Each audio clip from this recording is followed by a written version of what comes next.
Daddy and the Grackle Wars. Daddy liked his garden. He liked to grow things. He liked to grow corn and watermelons, peas, even the occasional crop of ornamental gourds.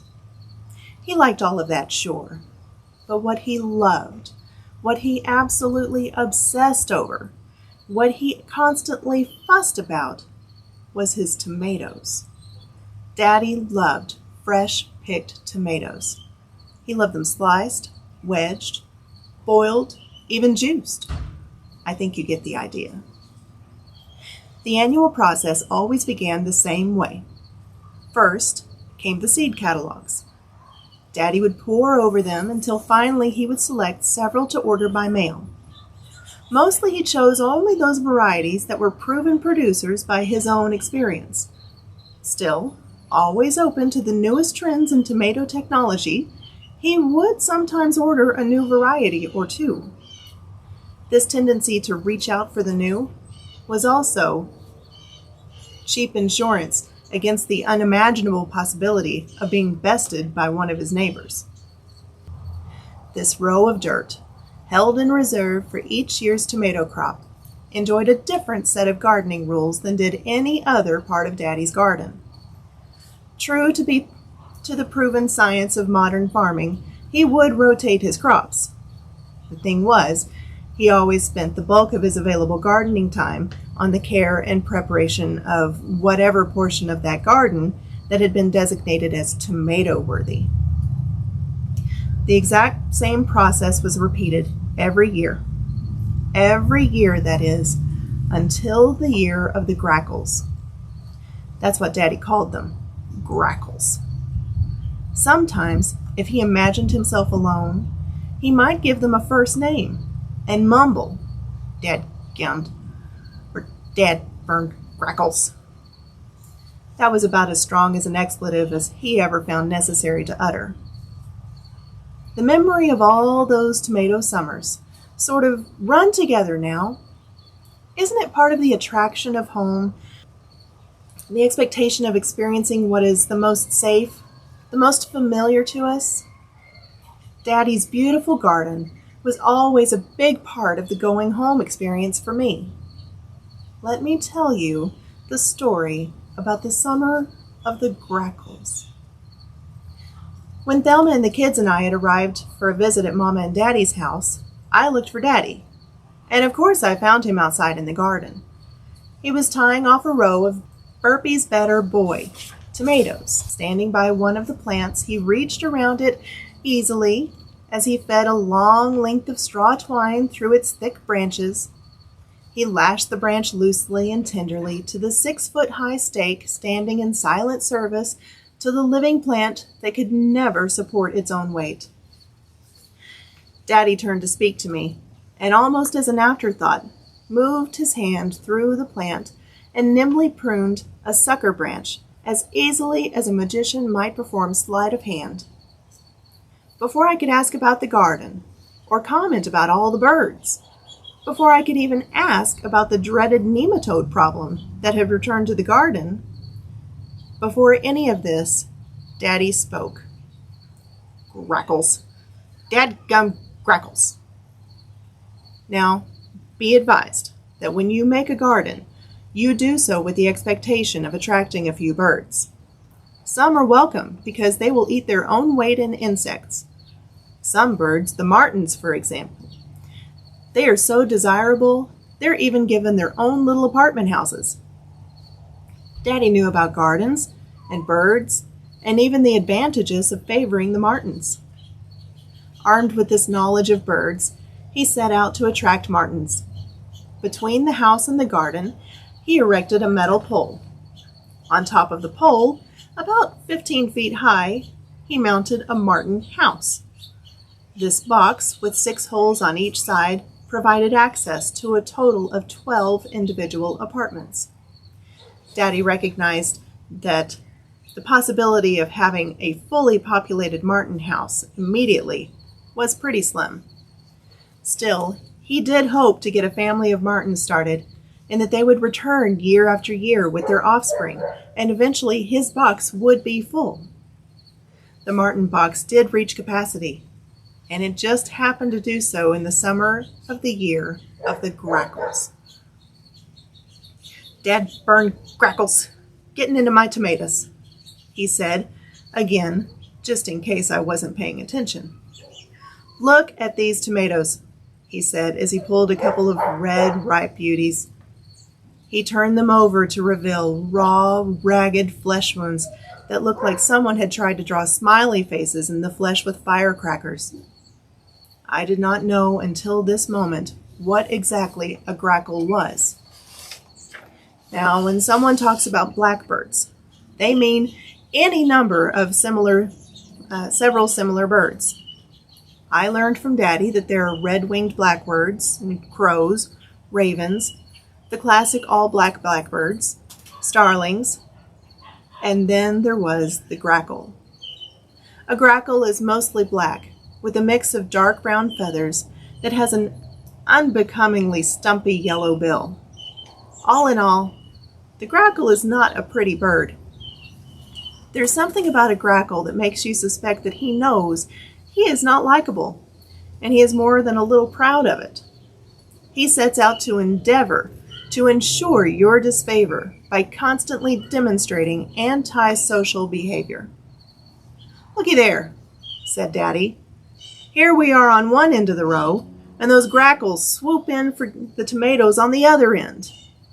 He managed to say the word grackle with such an inflection that I imagined he had something in his mouth with an awful bad taste, and must, without regard to social graces, spit it out immediately.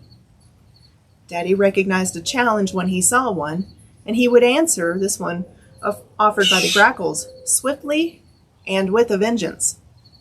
As he led the way out of the garden, stomping out tiny dust clouds with each footfall, he executed a simple, single, subconscious act that for him was his most identifiable and at times his most endearing personality trait.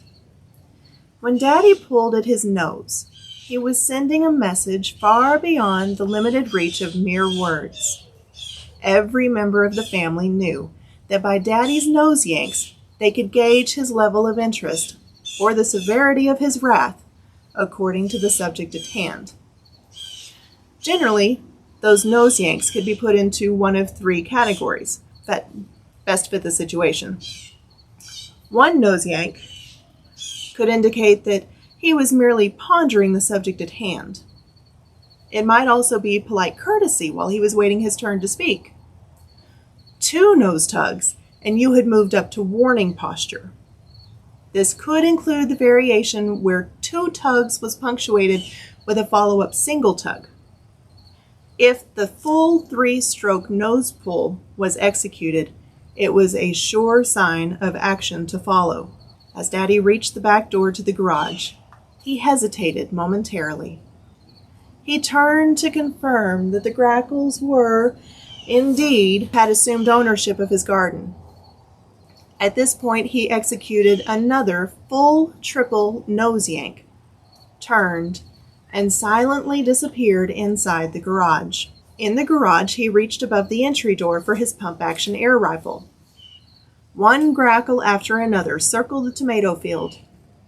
Daddy loaded his pellet gun with a single lead pellet and pumped the handle 17 times as he followed the flight pattern of the grackles. Satisfied that he had pumped up enough pressure in the gun to knock off a grackle's head, Daddy lowered the barrel of the gun down over the garden fence and rested the barrel on his hand, which in turn rested on the top of the fence post. Taking careful aim, he put the head of one yellow-billed tomato thief directly in the sight of the rifle. He squeezed the trigger until he heard the spat of the rifle. The sensation of sound was followed immediately with the sight of red meat of a Burpee's Better Boy tomato exploding as his single bullet struck. The bullet passed on through easily and made paste of another tomato before ricocheting off a stake and falling harmlessly to the very nicely tilled soil below. The Grackles continued with their screeching taunts and tomato air raids throughout the summer. The old man had taken his best shot and had been bested by a bunch of trash birds. For whatever reason, he gave up on trying to keep them out of the garden with the gun. He had some success with rubber snakes and life-sized hoot owls, but still the Grackles hung on. There was just one situation left that would send him reaching for the gun, and it had to do with the martin box. This was demonstrated during a family homecoming later in the summer of the same year that he first told me about the Grackles. The martin box. This was not an equal opportunity dwelling. No. It was built for martins and martins only. Grackles need not apply. If they did, they ran the risk of testing Daddy's improving aim. More than one Grackle had had the misfortune to light on the martin box, only to experience a feather dusting at the hands of the air rifle-wielding garden man. Whether they intended to move in, or simply wanted to rest before staging another full frontal assault on the killer tomatoes, that's beside the point. Most of the Grackles got away with no more than a splinter bath, as Daddy continued to hit a little left or a little right of the target. The martin box was quickly becoming uninhabitable by anything. The martins that were trying to live there must have thought that this was a really bad neighborhood. What signaled the end of the Grackle Wars was an event that was so rife with comic relief and pure irony, Daddy was forced to declare a period of peaceful coexistence with the Grackles.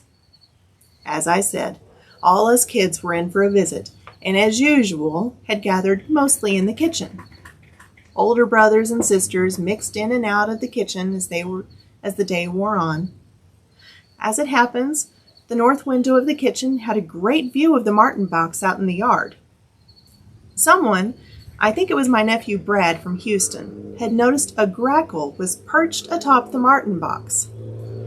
Now Brad has always been ready to hunt or fish, or having heard of Granddad's run-in with the Grackle mob, he was ready to join shoulder to shoulder and march on those varmints. Somebody sent word through to Granddad's bunker in the living room that a challenger was throwing down the gauntlet and daring us to respond. Daddy surprised us all with his calm. He raised his finger to his lips to signal for quiet. Like a sand dancer, he slid across the floor to the back door, and with uncharacteristic quiet, he eased open the door and descended the 3 steps down to the garage floor. He took the gun down from above the door, inserted the deadly lead pellet, and started to pump. He looked back toward those of us still in the house, seeking a signal since he could not see the martin box from his position. The information was quickly relayed without sound. The Grackle is still there. Having now pumped the gun until it would barely allow Daddy to return the pump handle to the rest position, we half expected it to explode without benefit of a pull of the trigger. The tension was mounting as Daddy edged his way over to the big waist-high shelf at the back of the garage. The shelf served as a staging area for his most precious tomato bounty. Through the season, this area was always covered with the current pickings from the garden. As it happened, the shelf was full on this particular day. Daddy drug a box over to the edge of the shelf to use as a stepping stool. The bottom edge of the box contacted the concrete floor enough to make a sound that reverberated throughout the whole garage. He stopped dead still in his tracks, as though waiting for Simple Simon instructions. Again, he looked up for a report from the Grackle's position. The information was returned immediately back through the impromptu and impressive kitchen to dining room to garage communication network. The bird had turned around, but he was still there. Daddy adjusted the position of the box and stepped up on it. Being long of leg at 6 foot 6 inches tall, he easily made it upon the shelf in one more step. Up to this point, it never occurred to any of us to question Daddy's motives for climbing up on the shelf. His reasoning became clear, though, when he moved over to the corner of the garage. In preparation for just such a moment, Daddy had loosened a knot in one of the boards on the back wall. He reached for the spot of the knot and popped it out of its hole like a cork out of cheap wine. Daddy peered out the hole and smiled as he took in the sight of the one bird that represented all other birds whom that summer had caused him so much displeasure. Still looking through the hole, he raised the rifle and eased the barrel through the knothole. 6 inches, 8 inches. Finally, the whole barrel was exposed to the openness of the backyard. Those of us in the rear ranks had either a view of the gun barrel and the bird on one side of the garage wall, or a view of Daddy in the darkened garage on the other. Up to this point, having suffered the indignity of several single-shot failures, Daddy was intent on getting the perfect shot opportunity. He rested the barrel on the knothole as he placed the stock of the gun softly against his shoulder. Still maintaining a quiet and deliberate motion, he lined up his right eye with the gun barrel. With a resolve and quiet dignity usually reserved for the institutions of family life, such as births, weddings, funerals, Daddy put the dot of the front sight in the valley of the back sight and superimposed that image on the top of the Grackle's head. He curled his finger slowly into a crook. He pulled with constant force upon the trigger. Nothing happened. He had forgotten to release the safety. Somewhat embarrassed, he popped the safety to off and permitted himself a quick double tug on the nose before realigning the sights. Looking down the perfectly resighted rifle barrel, there was only one thing wrong. The Grackle was gone. In disgust, Daddy almost shot the innocent martin box just for spite. Fortunately, he regained his composure as the bird returned to the box. Apparently, he was momentarily scared off by the sound of the gun's safety catch. Everybody quickly reassumed his or her respective positions. Once again, Daddy was a whisker away from putting an end to the criminal ways of one uppity Grackle. Once again, the crazy bird went aloft. Thinking he might again return, Daddy maintained his position and resolved to wait. While his position on the shelf afforded a perfect view of the target, it was somewhat lacking in the area of comfort. Daddy was tiring quickly up on his perch while he waited for the bird to return. Just about to the point of retreat, Daddy tried to improve his position by scooting his feet between the piles of tomatoes and closer to the wall. It was at this most inopportune moment that the Grackle decided to take the offensive. Still looking out the knothole, Daddy's eyes widened with a look somewhere between fear and surprise as the object of his hate swooped in and landed 2 feet from his face right there on the end of the gun barrel. Daddy's reaction was swift. He yanked the gun barrel back into the garage, nearly pulling that Grackle right through the hole. It was the Grackle's turn to be surprised. As Daddy pulled the gun in, the barrel hung on the edge of the knothole momentarily before breaking free again. This interruption of the gun's pass through the hole caused the gun bearer to lose his balance, not to mention his footing. His upper body faltered as he grabbed desperately for anything to steady himself. At the same moment, his feet were trying valiantly to salvage some dignity as they danced in the ankle-deep pile of Better Boy tomatoes. The immediate result of the foot-shifting maneuver was to cause Daddy's lanky body to fold like a dirty sock as he landed without ceremony in the center of a shelf, loaded with a fine crop of red, ripe tomatoes. In that less than magnanimous moment, I think Daddy had one of those epiphanies where everything suddenly becomes more easily understood. Suddenly he realized the Grackle is a part of nature. Whether or not that part is something that he liked did not much matter. The grackles had had as much a part to play as any other animals. I'm not saying that after that Daddy came to like the grackles. Maybe he just began to hate them less, and maybe that was enough.